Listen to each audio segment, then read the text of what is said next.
Hello students, नमस्कार। समस्त को स्वागत digital Odisha classroom YouTube channel को। आज आम तुम षष्ठ श्रेणी पाठ 2 हॉकी विषय को आज आम आरंभ करिबा। आशा करी क्लास पाठ 1 रो जो अच्छी तुम जन्मभूमि कविता आलोचना और प्रश्नोत्तर समस्ते देखि सारी। चलो एबे आम पाठ 2 आलोचना करिबा। कौन खेलिबा किए भल न पाए आमे पुणी से समान स्टेप जो माने हमर क्लास 1 देखिथिबो से माने जानिथिबे। आमे सही समान स्टेप फॉलो करिबा। कौन करिबा, प्रथमे एई विषय जहाँ भी नूतन शब्द अछि प्रथमे चलो आगे ताको आलोचना करिबा।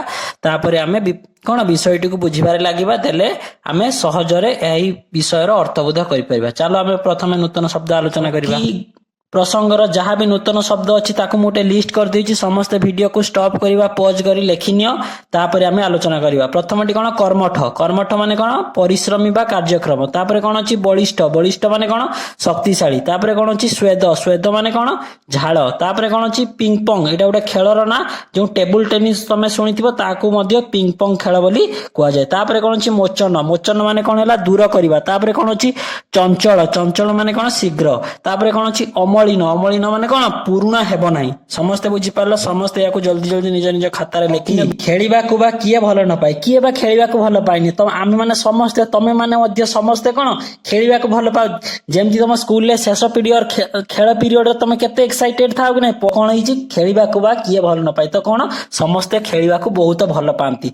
खेल खाली आमको आनंद दिएनी, आमर शरीर गठन रे मध्य सहाय्य करे। तो ए खेल खेलिबा द्वारा केवल हमको आनंद मिलेनी, आम शरीर मध्य गठन हेबारे हमको सहाय्य करे। कोन देछि तापरे सुषम खाद्य, विशुद्ध जल, मुक्त वायु और आलोक परी यह आमको सुस्थ और सतेज रखिबा पई आवश्यक। माने कोन जेमति आम शरीर कोन सुस्थ रहिबा पई सुषम खाद्य, विशुद्ध जल, मुक्त वायु और आलोक दरकार, सेही भली आम शरीर को सुस्थ और सतेज रखिबा पई कोन खेल मध्य आम शरीर पई निहाती आवश्यक। किंतु आम्भे माने मने रखिबा जे खेली खेली अत्यधिक हालिया हेबा पर्यंत खेलिबा उचित नुहे। ता माने खेल आम पई भलो बोली कोन आमे जदि आमे 24 घंटा खेलिबा बा अत्यधिक खेलिबा ताहाले आम देह पई भलो नुहे। समस्त बुझी पालो। जेमति खेलिबो जेमति तुमको अत्यधिक हालिया लागिबो नै। खेले हालिया लागिबो किंतु अधिक हालिया पूरा दिन जाक खेलुथबो क्रिकेट तबे हालिया आइजिबो कि नै। तेनु लिमिट अनुसार खेलिबो। जहाँ आम शरीर पई जेतिकी दरकार सेतिकी। जेमति खाद्य आम शरीर को जेतिकी दरकार सेतिकी खाइबो। अधिक खाइले देह खराब होबो कि नै, तुमको बांती हो जाय कि नै। ठीक सेही परी खेल मध्य शरीर पई जेतिकी आवश्यक आम सेतिकी खेलिबा, अधिक खेलिबा नै। तापरे कोन दिछि स्वास्थ्य आमर अमूल्य संपद। स्वास्थ्य आमर अमूल्य संपद। एकटा समस्त जानिचो जदि स्वास्थ्य ठीक थिबो ताले तमे जानिबो तमर पाखरे सबुठारु मूल्यवान धन अछि, सबुठारु मूल्यवान संपद अछि। जेते पैसा पत्र थाउ तमर जदि स्वास्थ्य ठीक नथिबो से पैसार किछि मूल्य नाही। बुझी पालो समस्त। तेनु प्रथमे निजर स्वास्थ्य को प्रायोरिटी दबो। तापरे कोन हैला स्वास्थ्य ठीक थिले आमे विभिन्न कार्य करिबा को समर्थ हो। तो जदि तम देह ठीक थिबो तमे दुनियार समस्त कार्य करि परिबो, तमर इंटरेस्ट बढ़िबो। तेनु प्रथमे स्वास्थ्य ऊपर ध्यान दिया जायछि। तेनु कहै जायछि कोन स्वास्थ्य हमर अमूल्य संपद। बुझी पालो समस्त। तापरे कोन देला नियमित व्यायाम और अंग चालना आम शरीर को कर्मठ और बलिष्ठ करे। कर्मठ और बलिष्ठ माने मु कोन पढैतिली देख समस्ते। कर्मठ माने कोन पढैतिली परिश्रमी, बलिष्ठ माने कोन पढैतिली शक्तिशाली। ता माने कोन देला नियमित जदि तमे माने प्रतिदिन जदि तमे व्यायाम करिवो, अंग चालना माने कोन शरीर को टिके कोन एपट सेपट करिवो, टिके एक्सरसाइज करिवो, देले कोन हबो सेईटा तम शरीर को कोन करिवो तुमको परिश्रमी करिवो एवं तुमको शक्तिशाली करिवो। बुझी पालो समस्ते। एथि जुगु स्वेद। स्वेद माने कोन पढैतिली देखो। स्वेद माने कोन कहितिली झाळ। बुझी परछो कि नै। तो कोन हैला जो कोन हैला तमे जो एक्सरसाइज जो व्यायाम एक्सरसाइज खेलिबा द्वारा कोन हबो तम एथि जुगु स्वेद आकार रे देहर दूषित अंश बहिर्गत होइता। माने कोन एई सब खेलिबा द्वारा एक्सरसाइज करिबा द्वारा तम देहरु झाळ आकार रे तम देहर जो दूषित पदार्थ गुडी अछि ता बहिर्गत माने बाहर को बाहर जाय। बुझी पालो। फल रे तम देह कोन वे ठीक रहे, तम देह पवित्र होई जाय। जते झाळटा बाहरी गेला, अपरिष्कार जिंस बाहरी गेला, देह वर्तमान सुस्थ रहे। बुझी गेला। आमे व्यायाम करिबा समय रे घन घन प्रश्वास नेउ एवं एहा द्वारा आम शरीर भीतर को प्रचुर अम्लजान जाए। जेतले व्यायाम करो तम निश्वास प्रश्वास टिके जोर जोर चले कि नै। तेनु जेतले तमे प्रश्वास नियो, प्रश्वास नेला बेले कोन हैला अम्लजान अधिक तम शरीर मध्य को जाए, जहा कि तम शरीर पई बहुत भलो कथा। तापरे कोन देला व्यायाम द्वारा आम शरीर मांसपेशी दृढ़ हुए। जो माने प्रतिदिन शारीरिक परिश्रम करती सेमानक निमंते व्यायाम विशेष भाव में आवश्यक हुए नहीं। ता माने कोन व्यायाम ଯେତେବେଳେ ତମେ କଣ ତମ ମାଂସପେଶୀ ମାନେ ତମ ମସଲ ଗୁଡାକ ପୁରା ଦୃଢ ଶକ୍ତ ହୋଇଯାଏ, ଷ୍ଟ୍ରଙ୍ଗ ହୋଇଯାଏ। ତେଣୁ ଯୋଉମାନେ ଡେଲି ପରିଶ୍ରମ କରୁଛନ୍ତି, ଶାରୀରିକ ପରିଶ୍ରମ କରୁଛନ୍ତି, ସେମାନଙ୍କ ପାଇଁ ବ୍ୟାୟାମ ଏତେ ଆବଶ୍ୟକତା ନୁହେଁ। କାହିଁକିନା ଆମେ ଡେଲି କାମ କରୁଛନ୍ତି, ଯୋଉମାନେ ବିଲରେ କୁଦାଳ କାମ କରୁଛନ୍ତି, କଣ କଣ ସବୁ ଅଲଗା କାମ କରୁଛନ୍ତି, ଯୋଉମାନେ ଯୋଉଥିରେ ତାଙ୍କର ଶାରୀରିକ ପରିଶ୍ରମ ହଉଛି, ତାଙ୍କ ପାଇଁ ବ୍ୟାୟାମ ଏତେ ଆବଶ୍ୟକତା ନୁହେଁ। କିନ୍ତୁ ଯେଉଁମାନେ କଣ କରନ୍ତି ମାନସିକ ପରିଶ୍ରମ, ମାନେ ବ୍ରେନ ଖଟିକି କାମ କରନ୍ତି, ବୁଝିପାରୁଛ, ସେମାନଙ୍କ ପାଇଁ ଏହା ବହୁତ ଆବଶ୍ୟକ। ଏହା ଏକାନ୍ତ ପ୍ରয়োଜନ, ମାନେ ଏହା ବହୁତ ଆବଶ୍ୟକ। କାହିଁକି ନା ଦିନ ଯାକ ବସିଲେ ମାଇଣ୍ଡ ଦ୍ଵାରା ସେମାନେ କାମ କଲେ କି ନାହିଁ, ତ ତାଙ୍କ ଦେହ କୌଣସି ଶାରୀରିକ ଗତିବିଧି ହେଲା ନାହିଁ। ତେଣୁ ସେମାନେ କଣ କରିବେ, ତାଙ୍କ ପାଇଁ ସକାଳେ ସକାଳେ ବ୍ୟାୟାମ ଏକ୍ସରସାଇଜ ନିହାତି ଆବଶ୍ୟକ। ପ୍ରକାରର ଖେଳ ଥିଲେ ହେଁ ମୁଖ୍ୟତଃ ଏହାକୁ ଦୁଇ ଭାଗରେ ବିଭକ୍ତ କରାଯାଇଛି। ତାହେଲେ ଖେଳ ଆମର ବହୁତ ପ୍ରକାର ଅଛି, କିନ୍ତୁ ଖେଳକୁ କେତେ ଭାଗରେ ବିଭକ୍ତ କରାଯାଇଛି? ଦୁଇ ଭାଗରେ। କେତେକ ଖେଳକୁ ଘର ଭିତରେ ଓ କେତେକ ଖେଳକୁ ଘର ବାହାରେ ଖେଳିବାକୁ ହୁଏ। ମାନେ ତମେ ଶୁଣିଥିବ indoor game, outdoor game. Indoor game କଣ, ଏଇ ଯୋଉ ଖେଳକୁ ଆମର କେତେ ଭାଗରେ ବିଭକ୍ତ କରାଯାଇଛି? ଦୁଇ ଭାଗରେ ବିଭକ୍ତ କରାଯାଇଛି। କଣ କଣ? ଗୋଟେ ହେଲା ଇନଡୋର ଗେମ୍ ବା ଘର ଭିତରେ ଯୋଉ ଖେଳ ଖେଳନ୍ତି, ଆଉ ଗୋଟେ ହେଲା ଆଉଟଡୋର ଗେମ୍ ବା ଯାହାକୁ ଘର ବାହାରେ ଖେଳନ୍ତି। ବୁଝିହେଲା? ତାସ, ପଶା, ଲୁଡୋ, କ୍ୟାରମ, ଚେସ୍, ପିଙ୍ଗପଙ୍ଗ ମାନେ କଣ କହିଥିଲି? ଏଇଠି ଦେଖ, ପିଙ୍ଗପଙ୍ଗ ମାନେ କଣ କହିଥିଲି? Table tennis. ଏଟା ଘର ଭିତରେ ଖେଳିଥିବେ, ଦେଖ ଗୋଟେ ଛୋଟ ଟେବୁଲ ଉପରେ ଖେଳ ହୁଏ, ଜାଣିଛ କି ନାଇଁ? ଏଇ ସବୁ ଖେଳ ସାଧାରଣତଃ ଘର ଭିତରେ ହୁଏ। ବୁଝିପାରିଲ? ଘର ଭିତରେ ବା ଇନଡୋର ଗେମ୍ କଣ କଣ ବୁଝିପାରିଲ? ଘର ଭିତରେ କେଉଁ ଖେଳ ଖେଳ ହୁଏ? ତାସ, ପଶା, ଲୁଡୋ, କ୍ୟାରମ, ଚେସ୍, ପିଙ୍ଗପଙ୍ଗ, ଏଗୁଡାକ ସବୁ ଇନଡୋର ଗେମ୍ ବା ଘର ଭିତରେ ଖେଳ ହୁଏ। କିନ୍ତୁ dodo, football, hockey, cricket, volleyball, kho kho ପ୍ରଭୃତି ବାହାରେ ଖେଳା ହୁଏ। ଏଇ ସବୁ ଆଉଟଡୋର ଗେମ୍। ଆହୁରି ମଧ୍ୟ ଟେବୁଲ ଟେନିସ୍, ପୁଚି ପ୍ରଭୃତି ଖେଳ ଘର ଭିତରେ ଓ ବାହାରେ ଖେଳା ହୁଏ। ବୁଝିପାରିଲ ସମସ୍ତେ? ଏଇ ସବୁ ଖେଳ ଗୁଡିକ କୋଉଠି? ଘର ଭିତରେ ଓ ବାହାରେ ଦିଆଡେ ଖେଳି ହବ। ଏଗୁଡିକ ମଧ୍ୟରୁ କେତେକ ଖେଳ ପ୍ରକୃତରେ ବିଦେଶୀୟ ହେଲେ ହେଁ ଆମ ଦେଶରେ ବିଶେଷ ଲୋକପ୍ରିୟ ହେଇଛି। ଏଇ ଯୋଉ ଖେଳ ମଧ୍ୟରୁ କିଛି ଖେଳ ବିଦେଶୀ ଖେଳ, କିନ୍ତୁ ଆମ ଦେଶରେ ଲୋକପ୍ରିୟ ହୋଇପାରିଛି। ମାନେ ବହୁତ ଲୋକ ପସନ୍ଦ, ଯେମିତି କ୍ରିକେଟ। ସେଟା କଣ ଇଂଲଣ୍ଡର ବିଦେଶର ଖେଳ, କିନ୍ତୁ ଆମ ଦେଶରେ ଇଏ ବହୁତ ପ୍ରସିଦ୍ଧ ହୋଇଛି। ତାପରେ କଣ ଦେଲା? ଫୁଟବଲ ଖେଳ ପରି ହକିରେ ଖେଳାଳି ମାନେ ଦୁଇ ଦଳ ହୋଇ ଖେଳନ୍ତି। ଫୁଟବଲର ଯେମିତି ଦିଟା ଗ୍ରୁପ ଖେଳନ୍ତି, ଦିଟା ଦଳ ଖେଳନ୍ତି, ସେଇଭଳି ହକିରେ ମଧ୍ୟ ଦୁଇଟି ଦଳ ଖେଳନ୍ତି।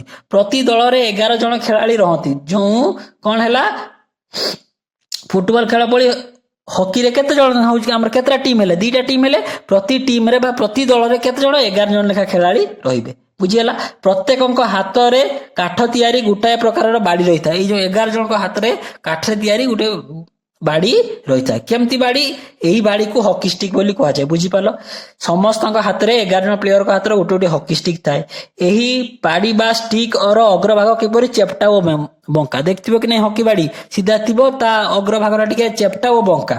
ଏହା ସାହାଯ୍ୟରେ ଗୋଟିଏ ଛୋଟ ନିଦା ବଲକୁ ଗଡାଇ ଗଡାଇ ଖେଳିବାକୁ ହୁଏ। ସେଇ ହକି ଷ୍ଟିକ୍ ସାହାଯ୍ୟରେ ଗୋଟେ ଛୋଟ ନିଦା ବଲକୁ ନେଇକି କଣ କରନ୍ତି? ସମସ୍ତେ ହକି ଖେଳନ୍ତି। ବୁଝିଗଲା? ପୂର୍ବ କାଳରେ ହକି ପରି ଗୋଟିଏ ଖେଳ ପାରସ୍ୟର ଲୋକମାନେ ଖେଳୁଥିଲେ। ଆଗରୁ କଣ ହେଲା, ହକି ଭଳିଆ ଆଉ ଗୋଟେ ଖେଳ, ତା ନା ହକି ନଥିଲା, କିନ୍ତୁ ସେଇଭଳିଆ ଗୋଟେ ଖେଳ ପାରସ୍ୟର ଲୋକମାନେ ଖେଳୁଥିଲେ। ସେମାନଙ୍କ ଠାରୁ ଗ୍ରୀସ ଓ ରୋମର ଲୋକମାନେ ଏହି ଖେଳ ଶିଖିଲେ। ବୁଝିହେଲା କି ନାଇଁ? ବା ଶିକ୍ଷା କଲେ। କିନ୍ତୁ ଆଧୁନିକ ହକି ଖେଳ ପ୍ରଥମେ 1875 ମସିହାରେ ଇଂଲଣ୍ଡରେ ଆରମ୍ଭ ହୋଇଥିଲା। ବୁଝିପାରିଲ ସମସ୍ତେ? ଏଇଟା ମନେ ରଖ। ଆଧୁନିକ ହକି ଖେଳ ପ୍ରଥମେ 1875 ମସିହାରେ ଇଂଲଣ୍ଡରେ ଆରମ୍ଭ ହୋଇଥିଲା। ବୁଝିହେଲା କି ନାଇଁ? ତାର କେତେକ ବର୍ଷ ପରେ ଗୋଟିଏ ଆନ୍ତର୍ଜାତୀୟ ହକି ଖେଳ ସମିତି ଗଢାଗଲା। ଏହି ସମିତି ହକି ଖେଳର ନିୟମ କାନୁନ ପ୍ରସ୍ତୁତ କଲେ। ବୁଝିହେଲା? ଖେଳର କିଛି ନିୟମ ରହିବ କି ନାଇଁ? କଣ କଣ ସବୁ ନିୟମ ଗୁଡାକ ଏଇ ହକି ଖେଳ ସମିତି ପ୍ରସ୍ତୁତ କଲା। ବୁଝିପାରିଲ? ହକି ଆଜି ଜାତୀୟ ଟେକର ଗୌରବ ଲାଭ କରିଛି। ଭାରତୀୟ ହକି ଖେଳାଳି ମାନଙ୍କର କୌଶଳ ଓ ଦକ୍ଷତା ଦେଖି ପୃଥିବୀର କ୍ରୀଡା ପ୍ରେମୀ ମାନେ ବିସ୍ମିତ ହେଉଛନ୍ତି। ଭାରତୀୟ ମାନେ ଏତେ ସୁନ୍ଦର ହକି ଖେଳୁଛନ୍ତି ଯେ ବାହାର ଦେଶର ଲୋକମାନେ ଏହାକୁ ଦେଖିକି ଆଶ୍ଚର୍ଯ୍ୟ ହୋଇଯାଉଛନ୍ତି। କଣ ହେଇଛି? 1928 ମସିହାରେ ହଲାଣ୍ଡ ଦେଶରେ ଯେଉଁ ଅଲିମ୍ପିକ କ୍ରୀଡା ଅନୁଷ୍ଠିତ ହୋଇଥିଲା, ସେଥିରେ ଭାରତୀୟ ଖେଳାଳି ଦଳ ହକି ଖେଳରେ ବିଜୟୀ ହୋଇ ସ୍ୱର୍ଣ୍ଣ ପଦକ ଲାଭ କରିଥିଲେ। ଏଟା ମଧ୍ୟ ମନେ ରଖ।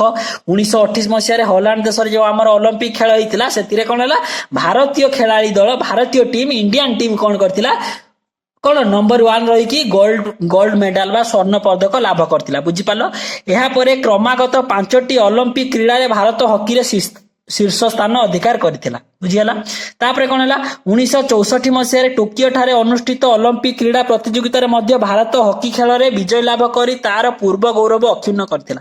ପୂର୍ବରୁ ଯେପରି ଜିତି ଆସୁଥିଲା, ସେଇଭଳିଆ କଣ ହେଲା, 1964 ମସିହାରେ ଟୋକିଓ ଠାରେ ପୁଣି ଯେଉଁ ଅଲିମ୍ପିକ ଖେଳ ହେଲା, ସେଠି କଣ ହେଲା, ପୁଣି ଥରେ ଭାରତ ବିଜୟ ଲାଭ କଲା। ବୁଝିପାରିଲ? ଭାରତ ହକିରେ ପଥ ପ୍ରଦର୍ଶକ ହୋଇ ରହିଛି। ମାନେ ଭାରତ ଏତେ ସୁନ୍ଦର ହକି ଖେଳୁଛି ଯେ ଅନ୍ୟମାନଙ୍କୁ ସିଏ ରାସ୍ତା ଦେଖାଉଛି। ଅନ୍ୟମାନେ ଆମେ ଭାରତର ଖେଳ ଦେଖିକି ସେମାନେ ମଧ୍ୟ ଖେଳିବାକୁ ଚେଷ୍ଟା କରୁଛନ୍ତି। ତାପରେ କଣ ହେଲା, ହକି ଖେଳରେ ଭାରତର ଗୌରବ ମୂଳରେ ନିହିତ ଅଛି ବିଶିଷ୍ଟ କ୍ରୀଡ଼ାବିତ ଜୟପାଳ ସିଂ ଓ ଧ୍ୟାନଚାନ୍ଦଙ୍କ ଅପୂର୍ବ କୃତିତ୍ୱ। ମାନେ କଣ, এই ହକି ଖେଳକୁ ଆଗେଇ ନବାରେ ଏଇ ଦୁଇ ଜଣଙ୍କର ବହୁତ ବଡ ହାତ ରହିଛି। ଧ୍ୟାନଚାନ୍ଦଙ୍କ ଜନ୍ମ ଝାନ୍ସୀ ଅଞ୍ଚଳ, ସେଇ ଯୋଉ ଦି ଜଣଙ୍କର ହାତ ଥିଲା ତାଙ୍କ ମଧ୍ୟରୁ ଜଣେ କିଏ, ଧ୍ୟାନଚାନ୍ଦ। ଧ୍ୟାନଚାନ୍ଦଙ୍କ ଜନ୍ମ କୋଉଠି ହୋଇଥିଲା, ଝାନ୍ସୀ ଅଞ୍ଚଳରେ ହୋଇଥିଲା। ବାଲ୍ୟକାଳରୁ ହକି ଖେଳ ପ୍ରତି ତାଙ୍କର ବିଶେଷ ଆଗ୍ରହ ଥିଲା। ବାଲ୍ୟକାଳ ମାନେ ପିଲାଦିନରୁ କଣ ହେଇଛି, ତାଙ୍କର ହକି ଖେଳ ପାଇଁ ବହୁତ ଆଗ୍ରହ ଥିଲା, ବହୁତ ସେ ମାନେ ଇଣ୍ଟରେଷ୍ଟେଡ ଥିଲେ। ସେ ଜଣେ ଉଚ୍ଚ କୋଟିର ଖେଳାଳି ହୋଇଥିବାରୁ ଲୋକମାନେ ତାଙ୍କୁ ଝାନ୍ସୀ ବୀର ବୋଲି କହୁଥିଲେ। ବୁଝିପାରିଲ, ଏତେ ସୁନ୍ଦର ହକି ଖେଳୁଥିଲେ, ଯେହେତୁ ତାଙ୍କ ଜନ୍ମ କୋଉଠି ହେଇଥିଲା, ଝାନ୍ସୀରେ ହୋଇଥିଲା, ତେଣୁ ତାଙ୍କୁ ଝାନ୍ସୀ ବୀର ବୋଲି ସବୁ ଲୋକମାନେ କହୁଥିଲେ। ସେ ତାଙ୍କ ଭାଇ ରୂପ ସିଂ ଓ ଅନ୍ୟ କେତେକ ବ୍ୟକ୍ତିଙ୍କୁ ନେଇ ଗୋଟିଏ ହକି ଦଳ ଗଢିଥିଲେ। ହକି ଖେଳିବା ପାଇଁ 11 ଜଣ ଦରକାର, ତାଙ୍କ ଭାଇକୁ ନେଇଥିଲେ ଏବଂ ଆଉ କିଛି ଲୋକଙ୍କୁ ନେଇକି, ତାଙ୍କ ଅଞ୍ଚଳର ଲୋକଙ୍କୁ ନେଇକି ଗୋଟେ ହକି ଟିମ୍ ଗଢିଥିଲେ। ପୃଥିବୀର ବିଭିନ୍ନ ଦେଶର ହକି ପ୍ରତିଯୋଗିତାରେ ଏହି ଦଳ ବିପୁଳ ବିଜୟ ଲାଭ କଲା। ସେଇ ଟିମ୍ ଯେଠି ଖେଳିବାକୁ ଗଲା ବହୁତ ଜିତିକି ଆସିଲା। 1936 ମସିହାରେ ବର୍ଲିନ ଠାରେ ଅନୁଷ୍ଠିତ ଅଲିମ୍ପିକ କ୍ରୀଡ଼ାରେ ସେ ଭାରତୀୟ ହକି ଦଳର ନେତୃତ୍ୱ ନେଇଥିଲେ।